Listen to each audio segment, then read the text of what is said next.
бір, қайың, жай жапырақ, сосын емен, жай жапырақ, сосын терек, жай жапырақ дұрыс айтасыздар, сосын алма, жай жапырақ, және өте тамаша. Енді әрмен қарай күрделі жапырақ,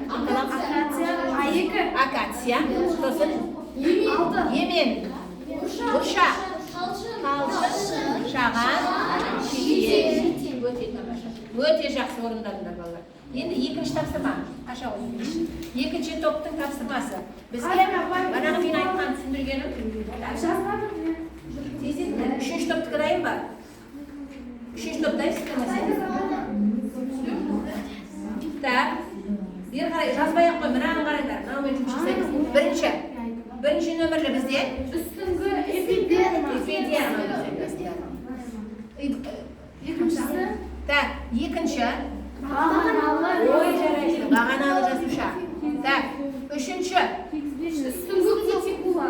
Аға, үстіңгі кутикула жасқан қызметіне сонда. Молодец. Ары қарай, келесі. Бесінші дұрыс айтасыңдар. Алтыншы жастардар. Соңғы саңлау. Оны не деп атаймыз?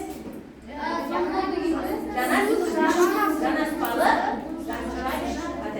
міне отырайық. Келесі екінші топ дайынбыз ба?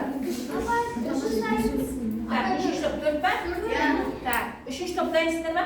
Хорошо. Үшінші топта бізде жай және күрделі жапырақтарды сәйкестір дейді. Так, бірінші қандай жапырақ?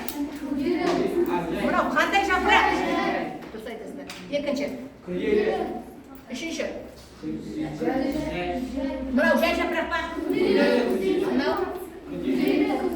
Мынау күрделі. Үш басты жапырақ. Сендер бана бір айтты. Мынау бес саусақты. Саусақ салады жапыраққа жатады. Мынау үш басты жапырақ. Үш басты. Мынау жай жапырақ. Түсінікті. Келесі. Соңғы төртінші жұп. Төртінші жұпта былай берген. Дискриптор. Артын қараңдар. Бізде құрылымдар берген. Қызмет көрсетілді. Қарай. Бірінші оң қандай қызмет атқарады? Оң тыныс алады және буландыру қызметін атқарады. Так, жақсы. Екінші қасиеті не? Үшінші негізгісіне өттік. Ол не? Қорғанышты қызмет атқарады. Жақсы. Үшінші бағаналы жасушалар және бұрынғы жасушалар қандай қызмет атқарады? Айта ғой. Газ алмасу. Дұрыс айтасың, газ алмасу қызмет.